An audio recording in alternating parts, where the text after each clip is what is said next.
આપણે આ નવરંગ સખીની જે બુક છે 2 દિવસથી રસસાગર, એનો ત્રીજો અધ્યાય આપણે લઈએ છીએ. ત્રીજું પ્રકરણ છે, એમાં પ્રકરણ લખ્યા છે. આપણે ત્રીજું પ્રકરણને લઈએ છીએ. પ્રેમ અને બ્રહ્મની અભિન્નતા એ છે. પ્રિયતમ પુરુષોત્તમનો સંબંધ પ્રેમ સંબંધ છે. આપણે બ્રહ્મશ્રેષ્ઠીઓ અને પ્રભુ સાથેનો સંબંધ કયો છે? આપણે ગુરુ મહારાજે પણ લખ્યું છે, વિના સંબંધ ના પહોંચીએ કરો અનેક ઉપાય. ગમે તે તમે ગમે તેટલા દાન વ્રત પુણ્ય ગમે તે કરશો, પણ એમની સાથે પ્રેમનો સંબંધ નહીં બાંધો ત્યાં સુધી પ્રભુ આપણો હાથ સ્વીકાર નથી કરતા. આપણે કોઈની સાથે પણ અહીંયા ગમે તેટલું ફરતા હોઈએ, હરતા હોઈએ, આપતા હોઈએ, લેતા હોઈએ, તો પણ એની સાથે એને પ્રેમ નથી કરતા ત્યાં સુધી શું હોય છે? સંબંધ હોય છે. તો આપણે બ્રહ્મશ્રેષ્ઠીઓ અને પ્રભુ સાથે પ્રેમનો સંબંધ છે. કાં તો તેને સિદ્ધાંતણી જ જાણે છે અથવા તો નવરંગ સખી જાણે છે. પ્રિયતમ પુરુષોત્તમને મંગલ સ્વરૂપે નિરખી અને જે ચિત્તના ચિદાનંદને ઓળખે છે તેનું જીવન રસરૂપ બની જાય છે. આ પ્રભુને ઓળખે અને ચિદના ચિદ આપણે પોતાના આનંદ સ્વરૂપને ઓળખીએ આપણે, ત્યારે જ એનું કે છે જીવન રસરૂપ થાય છે. એ સમર્થ ધણે સ્વસિદ્ધ અને સુખના ભંડાર છે. અમે તો બલહીન અબળાવો છીએ, તો પછી ધામમાં થયેલો આ હાસ્ય વિલાસ કોણે કર્યો? અમારો અને પિયુષનો અંગ સંગ તો અભંગી અને ભાવવાળો છે. અમે ને પ્રિયતમના અંગ અને રંગ, સ્વરૂપ અને ગુણથી જુદા નથી. આપણે ને પ્રભુ કોઈ જુદા નથી કે છે. નવરંગ સખી કે છે તેમાં જલ અને માછલીનો સંબંધ અતૂટ છે, તેવો જ અમારો ને પિયાજીનો સંબંધ તોડી શકાય તેવો નથી. જેમ જળમાંથી માછલીને કાઢો તો તરત જ મરી જાય છે, એવો જ સંબંધ આપણે પ્રભુ સાથેનો સંબંધ છે. પ્રભુ વિના આપણે એક પલ પણ નથી જીવી શકતા. નવરંગ સ્વામી કહે છે કે હે મારા ધણી, આપની આગળ મારું સી વાત કરું. આપની વાતનું સત્ય સમજાયું હોત તો તે જ સમય મારા ગાત્રો તૂટી ગયા હોત. કે નવરંગ સખી પોતે કબૂલ કરે છે, આપણે એનાથી વધારે કબૂલ કરવાનું છે કે પ્રભુ કે મારી શું કરું? તમે હમણાં એવું કહો કે જળ વિના માછલી જીવી ના શકે, તો અમે તો પ્રભુ તમારા વિના યુગોના યુગો કાઢી નાખ્યા. હું જેટલી વાતો વાણીમાં બોલું છું તે બધી વાતો ચતુરાઈની ચાલાકીની છે. કારણ કે જ્યાં સુધી અંતરમાં સાચો પ્રેમાગ્નિ લાગ્યો નથી ત્યાં સુધી આ બધી વાતો વાણીમાં આવી છે. જ્યારે હું મારી આંખોથી પ્રિયતમને જોઉં તો જ મારો તમારું પાસે આપનો સાચો પ્રેમ છે. અને મારી દ્રષ્ટિમાં પિયુજીના દર્શન ના આવે ત્યાં સુધી મારી આશા તો ઉદાસ જ રહેવાની છે. કારણ કે પ્રેમ તો પ્રિયતમના સ્વરૂપમાં હોવો જોઈએ. એ જ સાચા પ્રેમનું સ્વરૂપ છે. પોતાના પ્રિયતમને જોઈને સાચી પ્રિયતમમાં રસરૂપ બની જવી જોઈએ.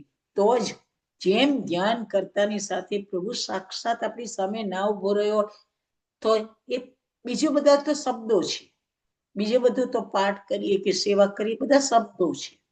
સાચું તો બસ પ્રભુના આપણે જે બોલીએ એની સામે પ્રભુના દર્શન, પ્રભુનું સ્વરૂપ બહુ જરૂરી છે.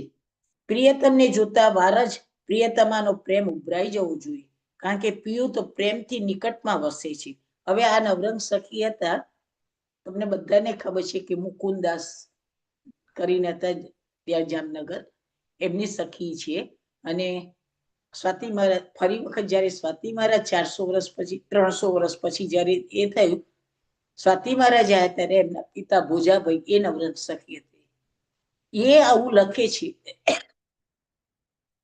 કે પ્રભુને જોઈને અમારો કેવો પ્રેમ ઉભરાઈ જવો જોઈએ કે છે.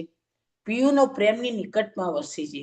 જ્યાં પ્રિયતમ ત્યાં પ્રેમ છે, અને જ્યાં પ્રેમ છે ત્યાં પ્રિયતમ છે. જે પ્રેમ પુરુષોત્તમ પિયુજીમાં છે તે જ સાચો પ્રેમ છે. પ્રભુની સાથેનો જે પ્રેમ છે એ પ્રેમ તો શું એ વખતે સમાજ નહીં હોય, હું એમ કહું છું. એમણે આ લખ્યું જ છે કે હું મારા પ્રભુને જ પ્રેમ કરું છું, પ્રભુ જ મારો છે, અને મારો સાચો સંબંધ જ પ્રભુની સાથેનો જ છે. આ નવરંગ સખીનો જે વાંચે ને ના હોય ને તો પીડીએફ જોઈતો હોય તો એક વાર નહીં, 2 વાર નહીં, 3 વાર નહીં, 4 વાર વાંચજો કે બ્રહ્મશ્રેષ્ઠીઓ પ્રભુને કયા કયા સંબંધથી એમની સેવા કરે છે, કયા સંબંધથી એમની જોડે એ કરે રાખે છે. અન્યમાં આરોપેલો પ્રેમ એ તો પ્રેમને બદલે કામ અને વિષય રસ છે. પ્રભુ સિવાય કોઈને તમે પ્રેમ કર્યો છે, પ્રેમ નથી, એ વિષય વાસના છે. અક્ષર સુધી, હવે કઈ સુધી, અક્ષરથી માંડી બધા જ જે કઈ કરે છે પ્રેમ નથી, વાસના છે. અક્ષર સુધી ભક્તિ ભાવ ઉપયોગી છે, બાકી ધામ ધણીને મેળવવા માટે તો સેવા અને સ્નેહ બે જ વસ્તુની જરૂર છે. પ્રભુના ચરણની સેવા અને પછી પ્રભુનો કયો સંબંધ? પ્રેમ, પ્રેમનો સંબંધ. એ બે સાધનો જ કામમાં આવે છે. માટે પ્રિયતમા સાથેનો સ્નેહ, પ્રેમરસ અને સત્સંગ રાખવો જોઈએ. તેના વિના પુરુષોત્તમનો સંગ થવાનો નથી. જુઓ શું કહ્યું, 3 વસ્તુ અહીંયા બતાવી કે પ્રભુની એક તો સેવા કરો, પ્રભુ સાથે પ્રેમનો સંબંધ બાંધો, સ્નેહ સંબંધ રાખો, અને ત્રીજું સત્સંગ કરો. આ 3 વસ્તુ કહી તો જ કે છે આપણે પુરુષોત્તમનો સંગ થવાનો છે. બાકી પ્રભુ ખૂબ તારતમ લીધું એટલે અમને પરમધામ મળી ગયું, ભૂલી જ જજો. લખી રાખવું હોય તો સોનેરી અક્ષર ઉપર પણ લખી રાખજો કે તારતમ મળ્યું એટલે ધામમાં જવાશે, ભૂલી જજો. આ 3 વસ્તુ કરશો તો ભલે ને તમારી પાસે તારતમ નથી તો પણ તમે પહોંચશો.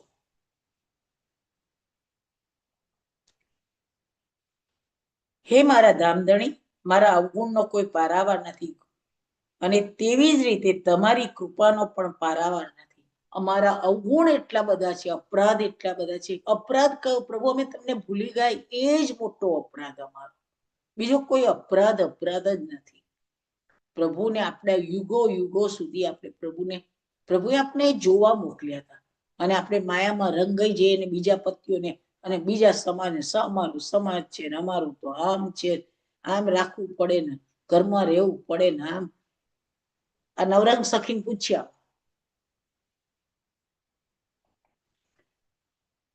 પ્રભુને કહે છે તમારી કૃપાનો કોઈ પાર નથી અને અમારા અપરાધોનો કોઈ પાર નથી કે છે. ત્યારે તમારી કૃપા મને તારા પાસે ધામ તરફ ખેંચી લાવે છે.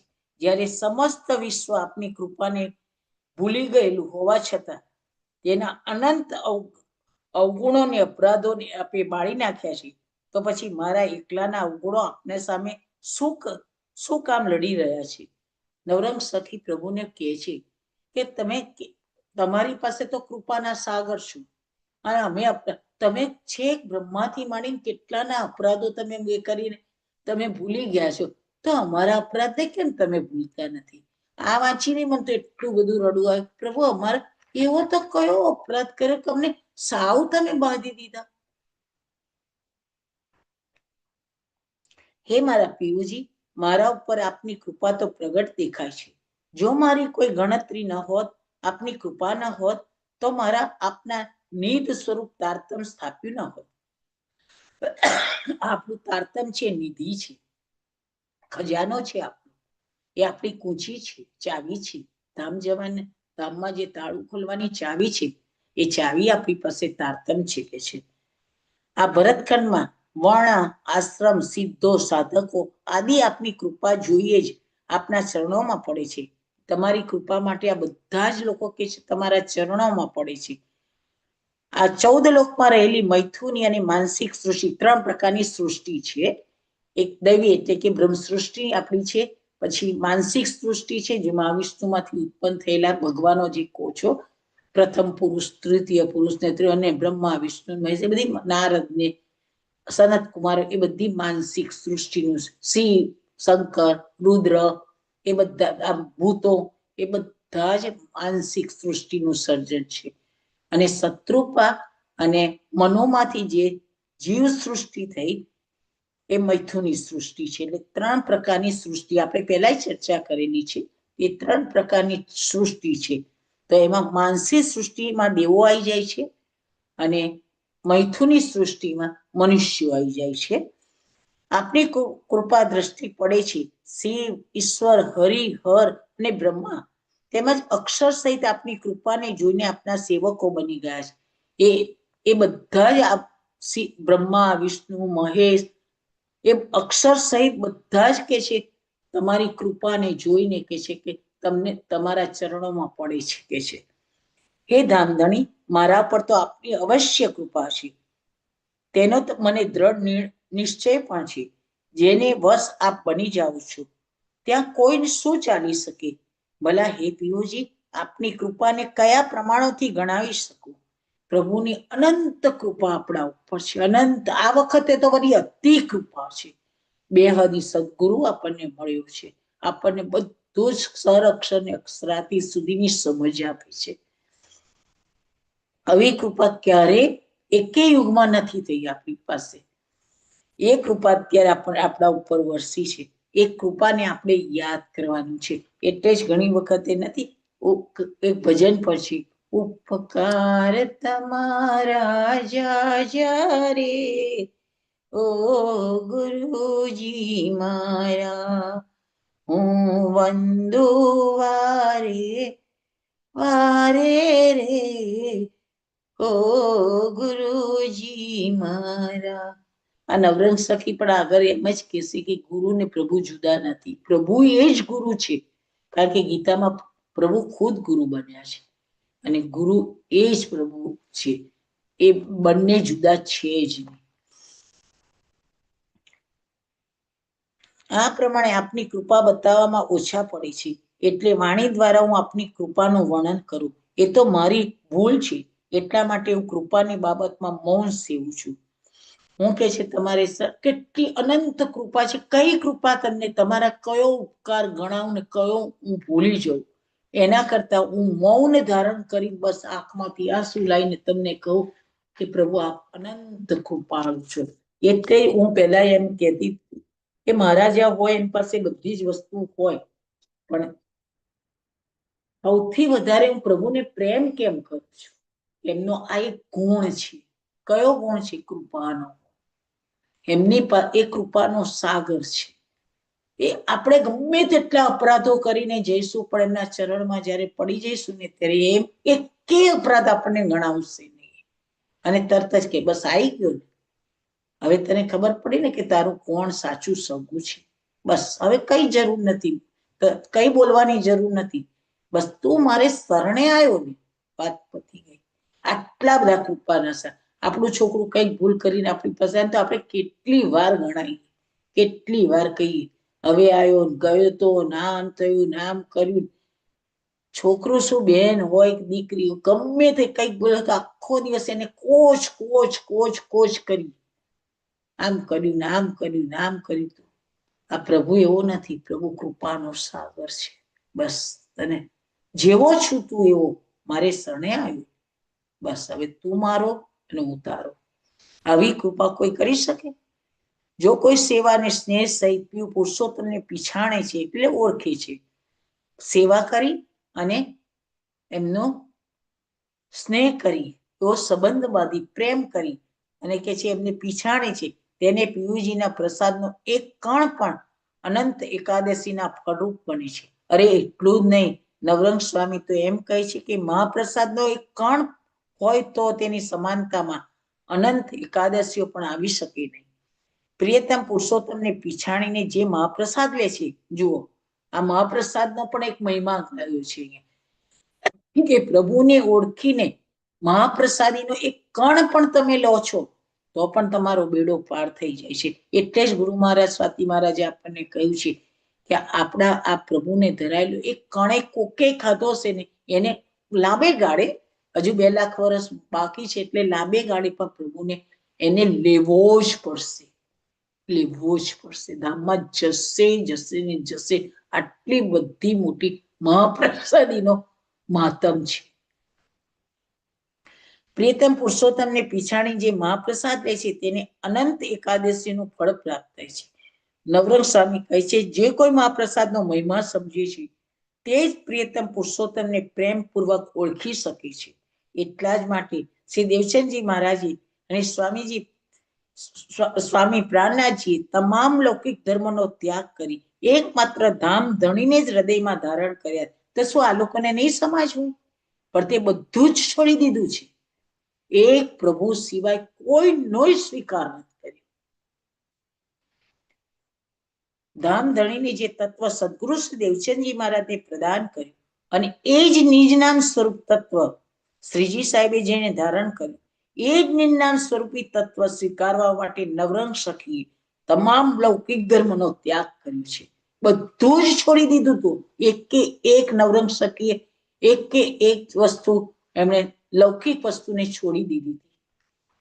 સદગુરુ શ્રી દેવચંદજી મહારાજે અને લાલ બિહારીજીએ સુંદર સાતના સિરદાર રૂપે સ્થાપિત કરી.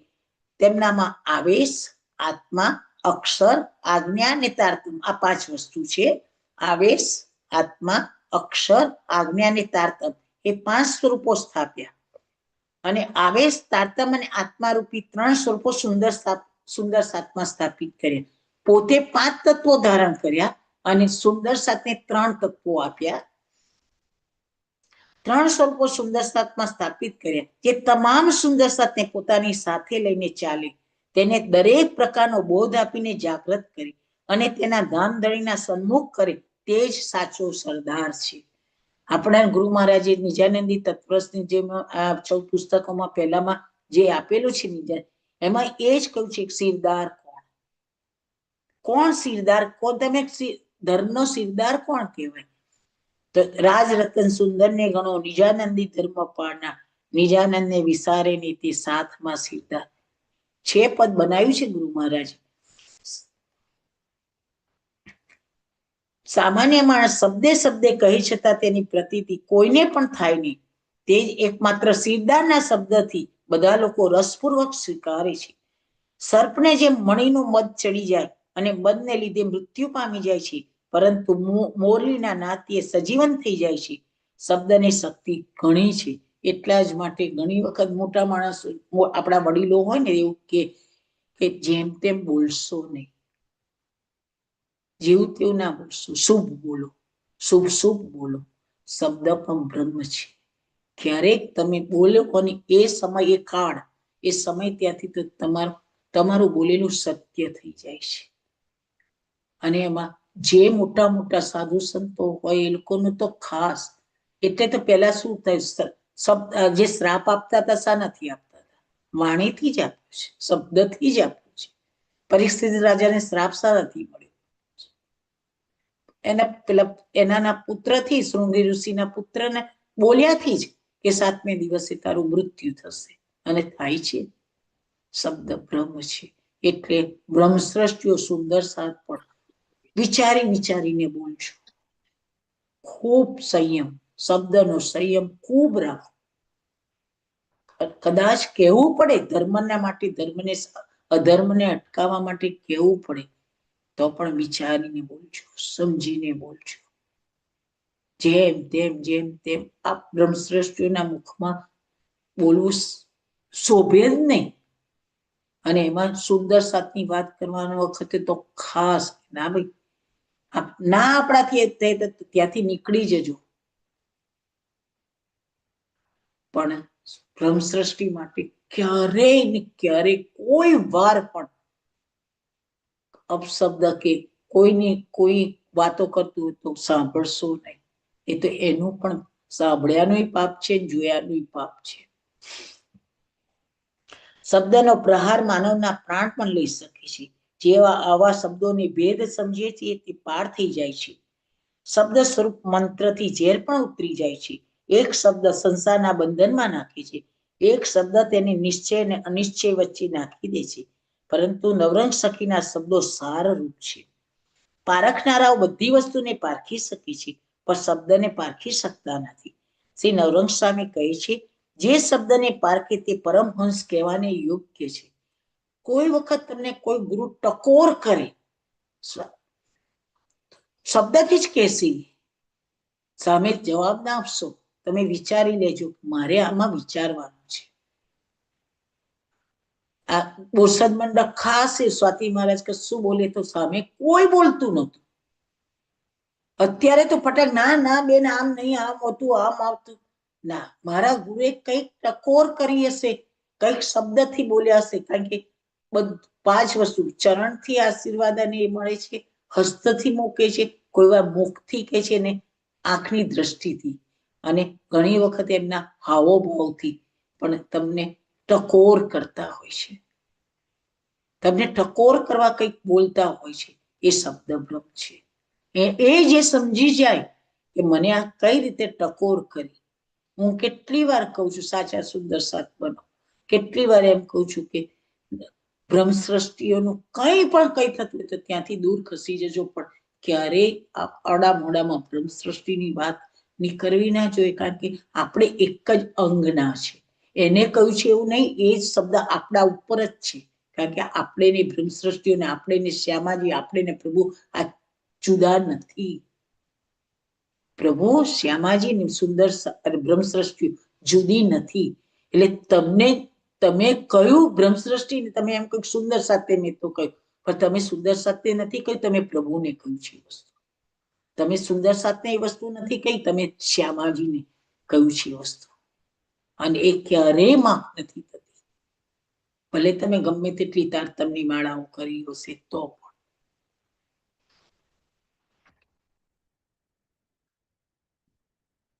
પારખી નવરંગ સ્વામી કહે છે, જે શબ્દને પારખે તે પરમહંસ કહેવાને યોગ્ય છે. શબ્દની પરખ વિના જીવો બંધાઈ જાય છે અને આવાગમનમાં ભટકી પડે છે. ઉપનિષદ આદિનો વિચાર કરીએ તો અક્ષર અક્ષરના ભેદને બરાબર સમજીને મનુષ્ય આ સંસારમાં પાર થઈ જાય છે. નાદ બિંદુ અને ઓમકારથી શબ્દનો ઉચ્ચાર થાય છે. જ્યારે શાસ્ત્રના શબ્દો ઉત્પન્ન થયા ત્યારે ઓમકાર તો તે શાસ્ત્રના શબ્દોમાં લય થઈ ગયો. લિંગ અલિંગને છોડીને પણ અક્ષર શબ્દ પાર વિનાના છે, માટે નાદ એને બિંદુને છેદીને શબ્દના વિચારને પારખવો. 4 વેદ અને 6 શાસ્ત્રો જાણવા છતાં તમે 4 વેદોને જાણતા હોય, 6 શાસ્ત્રોના તમારી પાસે મોઢે આવડતા હોય, બધા શ્લોકોનું બધું જ જ્ઞાન હોવા છતાં પોતાની મુક્તિરૂપ શબ્દની ઓળખાણ કરી શકાતી નથી. કયા શબ્દથી મુક્તિ મળે, તમને કયા શબ્દથી પ્રભુની પાસે જવાય, એની ઓળખાણ 4 વેદોય નથી આપી શકતા અને 6 શાસ્ત્રો પણ નથી આપી શકતા. એક ગુરુના શબ્દની ટકોરથી તમે બેડો પાર થઈ જાય છે. 4 વેદો તો તમને ખબર જ હશે, ઋગ્વેદ, યજુર્વેદ, સામવેદ અને અથર્વવેદ. હવે તમને થોડુંક આમાં થોડી એ વાતે કહી દો કે ઋગ્વેદથી શું, ઋગ્વેદમાં શું હોય છે, તો કે ઋગ્વેદમાં દેવતાઓની સ્તુતિઓ છે, એને ઋગ્વેદ કહેવાય છે. યજુર્વેદ યજ્ઞની બધી વિધિઓ કહી હોય ને યજુર્વેદ કહેવાય છે. સામવેદમાં ગાયન અને ગંધર્વોની વાતો આવી છે, એને સામવેદ કહેવાય છે. અને અથર્વવેદ એ ઘર જીવનનું, આરોગ્યનું, તંત્રો મંત્રો જે એની જે વિગત લખેલી છે એને યજુર્વેદ કહેવાય છે. અને 6 પ્રકારના શાસ્ત્રો બતાવ્યા છે. એક ન્યાય દર્શન, એક વૈશ્વિક દર્શન, એક સાંખ્ય દર્શન. સાંખ્ય દર્શન આપણને ભાગવતજીમાં મળે છે. પુરુષ અને પ્રકૃતિ અને 24 તત્વોનું જે વર્ણન છે એ સાંખ્ય દર્શન છે. કપિલ ભગવાને દેવહૂતિ માતાને જે યોગ પુરુષ અને પ્રકૃતિ સાંખ્ય દર્શન બતાવ્યું છે. યોગ દર્શન, મીમાંસક દર્શન અને વેદાંત દર્શન, આ 6 શાસ્ત્રો. આ 6 શાસ્ત્રોના 4 વેદોનું જ્ઞાન હોય તે તો પણ જેને શબ્દ બ્રહ્મની ઓળખાણ નથી, કે શબ્દ કયો શબ્દ લેવો ને કયો શબ્દ ના બોલવો એની ઓળખાણ નથી, ત્યાં સુધી પરમધામ બહુ દૂર છે. આ નવરંગ સખી કહે છે. આ શબ્દ જુદા જુદા ચમત્કારો બતાવે છે. કોઈ વાર સ્પષ્ટ દેખાય છે તો કોઈ વાર અદ્રશ્ય થઈ જાય છે. એ શબ્દને પારખતા શીખે તે પરમધામ કેમ ન પામે. જો એ શબ્દ ને હોય તો પરમધામ ક્ષણમાં જતું રહેવાયું છે કે છે, અર્થાત અવશ્ય પામે. જેમ જીવ 3 પ્રકારના છે તેવી આગળ જ સમજાયું કે 3 પ્રકારના જીવ છે. બ્રહ્મ સૃષ્ટિ છે, જીવ સૃષ્ટિ છે અને માનસિક સૃષ્ટિ છે. 3 પ્રકારના જીવો છે. તેવી જ રીતે શબ્દ પણ 3 પ્રકારના છે. એ ઉત્તમ, મધ્યમ ને અધમ ના શબ્દો ભેદોને સંસ્કારથી પારખવા. જે શબ્દ જે સ્થાનનો હોય તેને ત્યાં લઈ જાય છે. જો તમે જે સ્થાનનો શબ્દના પણ સ્થાન છે. સ્વર્ગમાંથી શબ્દ આવે, જનલોક, તપલોક, મહલલોકમાંથી શબ્દ આવે, વૈકુંઠમાંથી શબ્દ આવે, પરમધામથી શબ્દ આવે, કયા શબ્દો, જે શબ્દ જ્યાંથી આવ્યો ત્યાં તમને લઈ જઈ શકે છે. એટલે બોલતા પહેલા પણ વિચાર કરીને બોલવાનું છે. હું શું બોલું છું, કોને કહું છું. ટકોર કરવી જરૂરી હોય છે. દેવી, આસુરી, ઈશ્વરી, મહતત્વ અને અક્ષરના અધિકારને તેમજ બ્રહ્મસૃષ્ટિના ભેદોને અને પુરુષોત્તમના પ્રભુના સંસ્કારોને આ શબ્દ જ બતાવે છે. જે જીવ દેવના અંશમાંથી મનુષ્ય દેહ ધારણ કરે છે તેને ગમે તેટલી ભક્તિને કોટ કરવામાં આવે તો પણ તે મુખ્ય કારણ પૂર્વના સંસ્કાર છોડતો નથી. ગમે તેટલી અહીંયા ભક્તિ કરો પણ એ આગલા સંસ્કારો છે, આગલા જન્મોના સંસ્કારને છોડતો નથી. અમુકના મોઢામાં ગારો જ હોય, શબ્દો શબ્દે ગારો જ હોય. તે મુખ્ય કારણ પૂર્વના સંસ્કાર છૂટતો નથી. દેવોના અંશ ન હોય છતાં મનુષ્ય જન્મ પામ્યો હોય તો તે જેની ભક્તિ કરે ત્યાં જ જાય છે. જેની ભક્તિ તમે જે કરશો, સ્વર્ગ દેવતાઓની ભક્તિ કરશો તો સ્વર્ગમાં જશો. સંન્યાસ ધારણ કરી અને યોગ સાધના કરશો તો જનલોક, તપલોક, મહલ્લોકમાં જશો. અને આત્માને ઓળખશો તો વૈકુંઠ જશો. અને પરિપૂર્ણ પુરુષોત્તમ પ્રભુને ઓળખશો તો પરમધામ જશો. જેની જેની ભક્તિ હશે એ લોક મળશે કે તમને. આસુરી સૃષ્ટિ ઉત્તમ, મધ્યમ અને અધમ એ ભેદથી 3 પ્રકારના જીવ છે.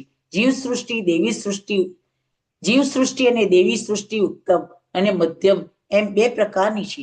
ત્યારે બ્રહ્મ સૃષ્ટિ, જીવ સૃષ્ટિ છે અને દેવી સૃષ્ટિ, એમાંય પાછા 2 પ્રકાર છે. દેવો ને દાનવ, એવી રીતે 2 પ્રકાર છે. પણ બ્રહ્મ સૃષ્ટિ જે ત્રીજી પ્રકારની જે સૃષ્ટિ છે એમાં કોઈ ભેદ નથી. એ સ્વયં શ્રી કૃષ્ણ અને શ્યામાજીના જ અંગમાંથી ઉત્પન્ન થયા છે. ત્યારે બ્રહ્મ સૃષ્ટિ અનાદિ અને ઉત્તમ સંસ્કારના સંબંધવાળી એક જ પ્રકારની છે. વ્રજમાં, રાસમાં અને ત્રીજા બ્રહ્માંડમાં બ્રહ્મ સૃષ્ટિની નિષ્ઠા તો સ્વસ્થ પરમ સ્વરૂપ પ્રિયતમ પુરુષોત્તમમાં જ લાગેલી હોય છે. બ્રહ્મ સૃષ્ટિ માયામાં હોવા છતાં બ્રહ્મધામની નિષ્ઠામાં રહે તો તેને પોતાના સ્વરૂપની શુદ્ધિ રહે છે. જ્યાં સુધી એ નિષ્ઠા એટલે શ્રદ્ધા, ભરોસોમાં રહે ત્યાં સુધી એ સન્મુખમાં જ છે. જ્યાં સુધી તમને પ્રભુનો ભરોસો હશે ત્યાં સુધી પ્રભુના તમે સન્મુખ જ રહેશો. જો જરાક ભરોસો હટ્યો તો સીધા માયામાં ફેરવાઈ જશો. અને નિષ્ઠાને છોડી દઈને જે માયામાં ફસાઈ જાય છે તો તેની બુદ્ધિ ભ્રષ્ટ થઈ જાય છે. બુદ્ધિ ભ્રષ્ટ થયા પછી જન્મ નકામો બની જાય છે. આમ નિષ્ઠા અને પ્રેમ ઉપજે તો જ તેની બુદ્ધિ પ્રિયતમ પુરુષોત્તમની સાથે જોડાય છે. પરંતુ નવરંગ સ્વામી કહે છે કે જીવ સૃષ્ટિ પોતાના મૂળ સંબંધને પરમધામને ગ્રહણ કરી શકતી નથી. એ તો નિજ નામની બાહ્ય દેખાવ પ્રકારે કરે છે. પરંતુ આત્મચિંતનમાં પથ્થર અને ધાતુની મૂર્તિ હોવાથી પથ્થર અને ધાતુમાં યુગલ સ્વરૂપ આવી શકતું નથી. આપણને કહ્યું છે કે માનસિક સેવા એ શ્રેષ્ઠ સેવા છે. એટલા જ માટે આપણને આપણા મંદિરોમાં પણ પ્રભુએ જે આપ્યું છે વસ્ત્રની ને એની એ જ સેવા લેવાય છે. બાકી આ જે પથ્થર અને ધાતુની મૂર્તિ જે હોય છે એમાં યુગલ સ્વરૂપ આવી શકતું નથી કે છે નવરંગ સખી કે છે. હે સુંદર સાજી, શ્રી સદગુરુની શરીર સેવા અને ધામધણીની નામ સેવામાં નિષ્ઠા રાખવી. ગુરુ મહારાજ શું કે છે કે સદગુરુની શરીરની સેવા, ગુરુની શરીરની સેવા કરો કે છે. અને ધામધણીની નામમાં પ્રભુના નિજ નામ શ્રી રાજ સામાજી એમાં કે છે કે તમે નિષ્ઠા રાખી અને એમાં સેવા કરો કે છે. એ સુંદર સાથ માટે પ્રમાણ સ્વરૂપ યોગ્ય છે. નવરંગ સ્વામી કહે છે કે નિષ્ઠાને યથાશક્તિ સ્નેહ દ્વારા મન, વચન અને શરીરની સેવામાં ખામી ન લાવે. નિત્ય ચર્ચાને ચિંતવન કર્યા કરે એટલે કે સત્સંગ કરે અને શરીરના તમામ અંગોથી પીવ પુરુષોત્તમની સેવા કરે. સ્નેહ સંબંધની રીતે છે. જીવ સૃષ્ટિના જીવો તો તીર્થ, જો જીવ સૃષ્ટિના લોકો શું કરે તપ દોડા દોડ રહી જાય નહીં જાય, તપ કરે, વ્રત તપ તીરથ દાન આપવામાં સુખ માનનારા હોવાથી ધામમાં નિષ્ઠા રાખતા નથી. પ્રિયતમ અને પુરુષોત્તમની પીછાણ કરવામાં જો કોઈ શંકા કરે છે તે સેવા અને સ્નેહમાં અપરાધી બને છે. કઈ પણ સંશય, ગીતામાં પણ બતાવ્યું છે સંશયાત્મા વિનશ્યતિ.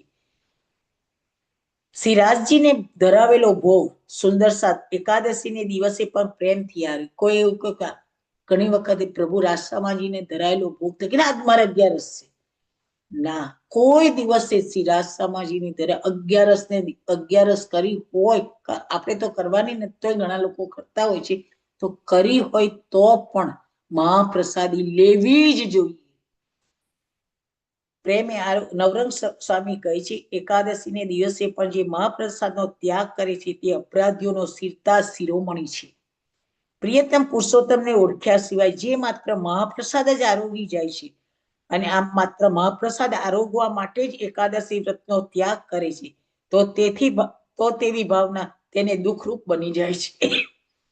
નવરંગ સ્વામી કહે છે કે જો નિષ્ઠા અને પ્રેમ પ્રિયતમની સેવા સાધવામાં સફળતા પ્રાપ્ત કરે તો તે અનંત અપરાધોને નાશ કરે છે. જીવ સૃષ્ટિ અને બ્રહ્મ સૃષ્ટિનો પરિચય આપતા નવરંગ સ્વામી કહે છે કે જે પોતાને અન્યને માયામાં ખેંચે તે જોવા સૃષ્ટિ છે. મારે અત્યારે કહેવું ના જરૂરી છે કે નથી, મને નથી ખબર કે એટલા જ માટે જયારે રાધા વિવાહ થયો ને ત્યારે આપણે એક આયોજન કર્યું હતું કે મહાપ્રસાદી ક્યાંય પણ ના જવી જોઈએ. અહીંયા બતાવે છે મહાપ્રસાદીનું મૂલ્ય કેટલું મૂલ્ય છે. બતાવ્યું ને અહીંયા કે મહાપ્રસાદીનો એક કણિકો પણ તમને પરમધામ સુધી પહોંચાડે છે. એ ટાઈમે આપણે કહ્યું, બધા એવી રીતે જ આયોજન કર્યું હતું. છોકરાઓ કેટલી મહેનત કરી, તો એવા સુંદર સાથ મળ્યા હતા કે છોકરાઓની સામે થઈ ગયા હતા. અમે કરીએ છીએ તમારે શું છે, નામ શું છે. અમારી સાથે મીટિંગમાં પછી છોકરાઓએ કહ્યું હતું, ક્યારેય કેવા છોકરા આવતા હતા કે જો અમે તો તમે કહ્યું છે કરીએ છીએ, પણ આ સુંદર સાથ માનતા નથી. અને કેટલોય મહાપ્રસાદને કેવી જગ્યાએ કેવું છાડ્યું તું, મૂકી દીધું તું, અડધું મૂક્યું તું. પણ આ જીવન સખી કહે છે કે મહાપ્રસાદીનો એક કણિકો પણ કેટલો બધો 11 કે છે કરી હોય ને તો પણ તમે મહાપ્રસાદીનો ત્યાગ નથી કરી શકતા. અને એક મહાપ્રસાદીનો એક કણિકો લીધો હશે તો અનંત યુગોની તમારી 11 કરી બરાબર છે. કેટલું મહાપ્રસાદીનું જોવા નવરંગ સખી કેટલું બધું કરે છે. એટલા જ માટે આપણે એવું આયોજન કર્યું હતું. અને આ વખતે બાબજી વખતે પણ આયોજન કરવાનું જ હતું આપણે કે કોઈએ મહાપ્રસાદીનો એક પણ કણિકો બગાડ ના થવો જોઈએ. આ પ્રસાદી માટે તો લોકો કેટલું કરતા હોય છે. બેના અન્યમાં માયા ખેંચે તે જોવા સૃષ્ટિ છે, અને જે પોતાને ને અન્યને ધામધણી તરફ આકર્ષે તે સુંદર સાતનો સિરદાર આગેવાન કહેવાય છે. સેવા અને સ્નેહમાં વિષય વિકારોનું સેવન કરે છે અને કર્મ ધર્મની સાધના કરતા ફરે છે, તેને અગણિત અપરાધો લાગે છે. અહીં જીવન સખી કહે છે કયા અપરાધ છે, તો કે જે સેવા અને સ્નેહમાં વિષય વિકારોને લાવે, વિષય વિકારોનું સેવન કરે છે. એટલે કે ઇન્દ્રિયોના જે ભોગ માટેનું જે રૂપ, રસ, ગંધ, શબ્દ અને સ્પર્શ એ વિષય વિકારોનું જે સેવન કરે છે અને કર્મ ધર્મની સાધના કરતા ફરે છે કે આ કર્મ કરવું જોઈએ ને આને સાચવવા જોઈએ ને આને આમ કરવા જોઈએ ને આમને ઘરના તો રાખવા જ જોઈએ ને આ બધું જે કર્મ ધર્મની સાધના ધંધે તો પાપ લાગે ને આમ લાગે, તો અહીંયા નવરંગ સખી આપણને સમજાવે છે કે કર્મ ધર્મની સાધના કરતા ફરે છે તેને અગણિત અપરાધો લાગે છે. અને એક ક્ષણ પણ ધામધણીની સન્મુખ કરે છે તો તેના સમાન કોઈ ધર્મનો ફળ નથી, બીજા કોઈ ધર્મનું ફળ નથી. બસ પ્રભુની સન્મુખ રહો, પ્રભુથી જ ડરો, ગુરુથી જ ડરો. જે મનુષ્ય સદગુરુને આપેલી શિક્ષા એટલે જ્ઞાન ને મિટાવીને સુંદર સાતને શ્રી રાજજીથી વિમુખ કરે છે, આ તો ખાસ સુવર્ણ અક્ષરે બધા લખી રાખો કે આ ભાગવતજીનો જેણે વિરોધમાં સહેજ પણ ફાળો આપ્યો છે, સહેજ પણ સાંભળજો. આ હું નથી કહેતી, નવરંગ સખી કહે છે. જે મનુષ્ય સદગુરુને આપેલી શિક્ષા જ્ઞાનને મિટાવીને સુંદર સાથે શ્રી રાજજીથી વિમુખ કરે છે તે તમામ દોષો અને અપરાધોનું પોટલું બાંધે છે. જે વિના કારણે સુંદર સાતનું ચિત્ત દુભવે છે તે અનંત કાળ સુધી દુઃખી થાય છે. જે સુંદર સાતના અપરાધોને સહન કરીને એ અપરાધને સુધારવાનો પ્રયત્ન કરનારા પ્રયત્નપૂર્વક તેના પ્રત્યે દયા દર્શાવે છે તે અંતકાળે ધામધણીના દર્શન કરી સુખ પામે છે. જે સુંદર સાત સામે અભિમાન, ક્રોધ અને લોભ કરે છે તે અંતકાળે દુઃખી થાય છે. તેમ નવરંગનો નાથ સ્વામી પ્રભુ કહે છે કે પોતાના સ્વાર્થ માટે સુંદર સાતને માર્ગભ્રષ્ટ કરે છે, તેના અપરાધને ધામધણી માફ કરતા નથી. એ પોતાના નાના અમથા સ્વાર્થ માટે થઈને સુંદર સાતને કેટલો અપરાધ કર્યો. આ ભગવતજી વખતે તો કેટલા લોકોનું લિસ્ટ તમને આપીશ ને, આનું હું એની બુક લખું જ છું. હરેક વસ્તુ લખવાની છું, હરેક નું લખવાની છું. ત્યાં સુધી મારે ધમાઈ લેવા પ્રભુ આવે ને તોય નથી જવું.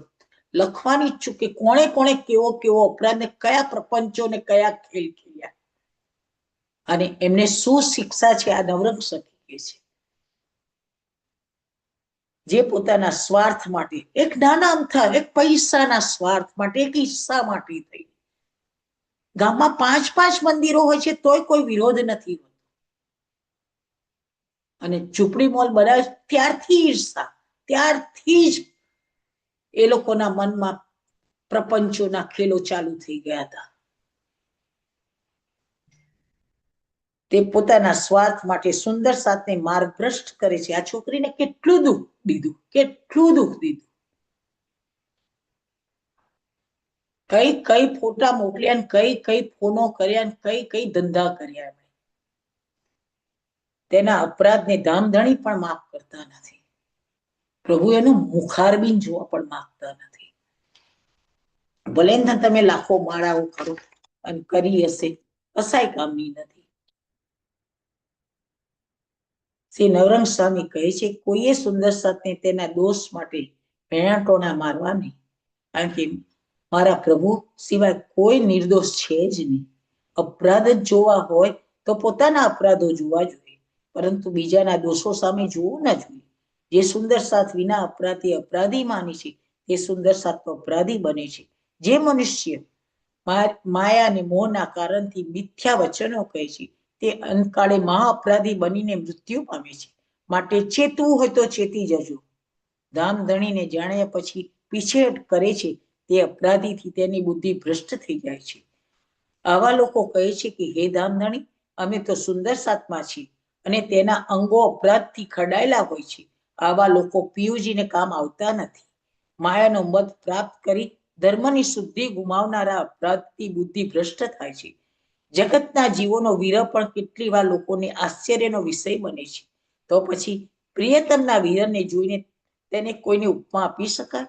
માટે જેને પ્રિયતમનો વિરહ લાગ્યો હોય એવી વિરહણીને કોઈ વિકારો ઉત્પન્ન થતા જ નથી. જેને પ્રભુનો વિયોગ જ લાગે છે, પ્રભુનો એટલી બધી તડપણ છે પ્રભુને મેળવવા માટે, અને પ્રભુને કયા એનાથી હું પ્રભુને મેળવું, કઈ હું એવી સેવા કરું, કેવા એવા હું જાપ કરું કે મને પ્રભુ મળે, બસ મારો ગુરુ મળે. જે પ્રભુ અને ગુરુ માટે જેણે જે કર્યું છે એવા પ્રભુ અને એવી વિરહણીને કોઈ વિકાર, પછી એને કોઈ બી અપરાધ કર્યો હોય, કશું પણ કર્યું હોય તેને કોઈ વિકાર લાગતો જ નથી. આવી વિરહણીના પ્રાણ તો જીવનરૂપ યુગલ છબીના દર્શન કરતા કરતા નીકળી જાય છે, કારણ કે તેને ધણીના વિયોગના બાણ કલેજામાં ખૂંચેલા હોય છે. આવી વિરહણીના ક્રિયા, કર્મ, ઉપાસના, જ્ઞાન, ધ્યાન આદિ યુક્તિઓ ઉગતી જ નથી, કારણ કે ક્ષર અક્ષરના ઉપરોક્ત સાધનો જે ઉપર બતાયા કે ક્રિયા, કર્મ, ઉપાસના એ બધા સાધનો છે. જ્ઞાન, ધ્યાન એ બધા સાધન છે. તો કે એ બધા સાધનો વિરહાનુભવ વિના પ્રિયતમ સુધી પહોંચતા નથી. એ તમામ સાધનો જડરૂપ બની જાય છે. એનું જ્યાં પ્રિય પુરુષોત્તમના ધ્યાન છે ત્યાં જ તેને પહોંચાડે છે. વિરહ દશા વિના સાધનોના ફલને પહોંચતું નથી, કારણ કે સાધનો જીવ વિનાના શરીરની જેમ મિથ્યા બની જાય છે. કેટલી વિરહ દશા અમે તો જોઈ છે બેટા, અમે તો જોઈએ છે. અત્યારે એને સત્સંગમાં આવવાનું નથી મળતું, જે રડે છે ચંદીબેન ને લોકોને જે વાત કરતા ને પિન્ટુને આંખોમાં જે આંસુ નીકળે એને અમે એવું શું કર્યું, હવે એવું કયો અપરાધ કર્યો કે અમને સત્સંગમાં આવવાનું નથી મળ્યું. જેણે આ દશા કરી છે એ લોકોનું શું થશે એ જ મને તો નવાઈ લાગે છે. આ બધા સાધનો પ્રિયતમના વિરહની શક્તિ આ બ્રહ્માંડની અંદર છે, પરંતુ સામાન્ય સાધનોને વિરહ અક્ષર સુધી પણ પહોંચાડી શકતા નથી. પ્રિયતમ સુધી તો ક્યાંથી પહોંચાડી શકી? એક ભૌતિક સુખોનો વિરહ નરકમાં લઈ જાય છે, ત્યારે કોઈ સકામ સાધનો આદિનો ઉપયોગ વૈકુંઠ સ્વર્ગ કે કૈલાસ સુધી પહોંચાડી છે, અને કોઈ ઈશ્વર અને અક્ષર સુધી પહોંચાડી છે, ત્યારે માત્ર પ્રિયતમ પુરુષોત્તમનો વિરહ પ્રિયતમ પુરુષોત્તમ પાસે પહોંચાડી છે, જેની પ્રિય પુરુષોત્તમના વિરહથી દિવ્ય દ્રષ્ટિ થઈ જાય છે, કે જે ક્ષર અક્ષરમાં સંભવિત નથી. આ પ્રિયતમના વિરહથી પીર અને પૈગંબરોની તમામ કરામત રદ થઈ જાય છે, કારણ કે આવો વિરહ ધારણ કરવાથી એક પ્રકારનો અનહદ બેહદનો નશો ચડી જાય છે. આવા પ્રિયતમ પુરુષોત્તમના વિરહથી પરમ પુરુષોત્તમનો મદ ઉત્પન્ન થાય છે, અને તેથી ઈશ્વર અને જીવના અસત્યની નજરમાં આવતા નથી. આવો વિરહપિંડ બ્રહ્માંડને નિરાકાર અને શૂન્યને ભેદીને અખંડ ઘરમાં પહોંચાડે છે. 5 આકાશ 4 શૂન્ય અને મહાન ગાઢ તિમીને પણ સૂર્યના તેજની જેમ ભેદીને આવો આત્મા પરમધામમાં પહોંચી જાય છે. જે તમામ લૌકિક ધર્મનો ત્યાગ કરીને એકમાત્ર પ્રિયતમને જ પીછાડનારો, જો તમામ લૌકિક બધા ધર્મો એને છોડી દીધા, એ તમામ લૌકિક કે છે ધર્મનો ત્યાગ કરી એકમાત્ર મારો પ્રભુ ને મારો ગુરુ પ્રિયતમને પીછાડનારો આત્મા તમામ દોષોથી રહિત થઈ જાય છે. જેમ આત્માની શક્તિને દેહ ચૈતન્ય મન બની જાય છે, એ આત્મા પ્રાપ્ત થયા પછી આ દેહ અને તેને સ્વર્ગ અને નરકમાં પણ લઈ જાય છે. આવા દેહનો સંયોગ મળ્યા પછી આત્મા જીવરૂપ બની જાય છે. જે દેહના ભોગોને છોડી દે છે તે જ પોતાના આત્મભાવમાં દ્રઢ રહે છે. જેમ દિવ્ય વિરહ પ્રાપ્ત કરી પરમ પદનો એક પ્રકારનો નશો સાત્વિક અભિમાન આવી જાય છે, તેવી રીતે વિવેક પ્રાપ્ત કરીને વસ્તુનો વિચાર ગ્રહણ કરી શકાય છે. આવા વસ્તુ વિચારથી મદ અને આકારનો નાશ થાય છે. તેવી રીતે નીચ મનુષ્યના સંગથી આત્માને દિવ્ય સંસ્કારો અશુદ્ધ બની જાય.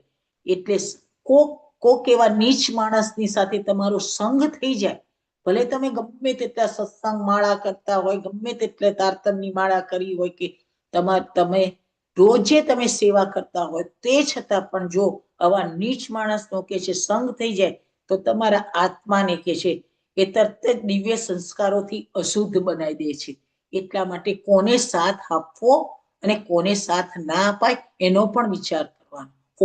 કોની બાજુ તમે બોલો છો અને કોની વિરુદ્ધ તમે બોલો છો એ પણ તમારા આત્માને ભ્રષ્ટ કરે. આ હું નથી કહેતી, નવરૂપ સખી કે છે જેનો હર્ષ શોક મટી જાય છે અને જે સ્વસ્થ સ્વભાવમાં વર્તે છે તેનો આત્મા તેનો પોતાનો જ બની જાય છે. એ જે વિષયને ગ્રહણ કરે છે તે વિષય પર પરમાત્માનો જ બની જાય છે. પંચેન્દ્રિય તેના વિષયો મન અને બુદ્ધિના વિષયોને છોડીને જે પ્રિયતમ પુરુષોત્તમમાં લાગી જાય છે તેનું મન મરી ગયું છે. આવો જીવ જગતમાં હોવા છતાં જગતમાં નથી એમ સમજવું, અને તેથી વિરુદ્ધ જેના ઇન્દ્રિયોના વિષયો મટ્યા ન હોય અને માત્ર મોઢેથી જ પુરુષોત્તમનું રટણ કરે છે. બહારથી માળા કરી, અમે આટલી માળા કરી, અમે તો આટલી તરતરની માળા કરી, અમે તો આટલી સેવા કરી, એવું કરી ખાલી શબ્દોથી જ કે છે એ કરે છે, તેને ફરીવાર જન્મ લેવો પડે છે. શ્રી નવરંગ સ્વામી કહે છે કે જે કોઈ આ 12મા પ્રકરણના અર્થ બરાબર વિચારે છે તેને શ્રી દેવચંદજી મહારાજ અને પ્રભુ શ્રી રાસસામાજી ઉપદેશનો નિશ્ચય થઈ જાય છે. એ વ્યક્તિને કે છે કે આનો અર્થ બરાબર જો વિચાર, આ જે આખું જે પ્રકરણ આપ્યું છે પ્રકરણનો જો બરાબર વિચાર કરે કે તો એને દેવચંદજી મહારાજ અને રાસસામાજી એમ સમજે છે કે મારા ઉપદેશનો એને નિશ્ચય કર્યો છે, નિર્ણય કર્યો છે કે અમે જે ઉપદેશ આપ્યો સુંદર સાથને એનો એમણે નિર્ણય કર્યો છે. બેના આ પ્રકરણ પૂરું થયું છે એટલે તમે એને કરી દેજો. પ્રણામ. કાલે આપણે બીજું પ્રકરણ લઈશું. એનો ટાઈમ થયો છે કે નહીં તો હજુ એક કાગળ પેલો છે હું પૂરો કરી દઉં.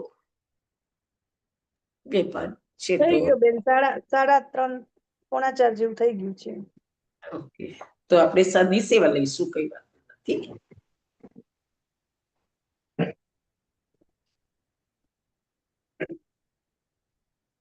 ગુરુ મહારાજ રાસ્તામાંથી સરની સેવા લેવાની આજ્ઞા આપો મારા. જે તમે કહ્યું એ શબ્દ અમે ગ્રહણ કર્યું. મારો સુંદર સાથ, સાચો સુંદર સાથ બને, બસ એટલી કૃપા કરો મારા વાલા. પ્રણામ બેન, પ્રણામ. લઈ લઉં સેવા બેન? હું લઈ લઉં લેવી હોય તો સેવા? લો બેટા. હું લઈ લઉં.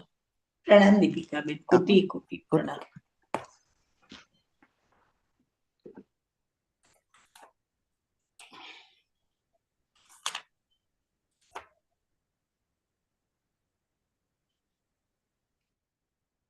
ચોથા પૂર્ણ તપ જેટલા ભાવથી 12,000 સખી સેવા કરે એટલા ભાવથી હું સેવા કરું છું. પ્રભુ સ્વીકારજો. જીરે ચોથા પોહર ભયા જબ, જીરે સબ સખિયા પધારે તબ, જીરે સખિયો કે જુતે બન में सोहाए, जीरे सब मिल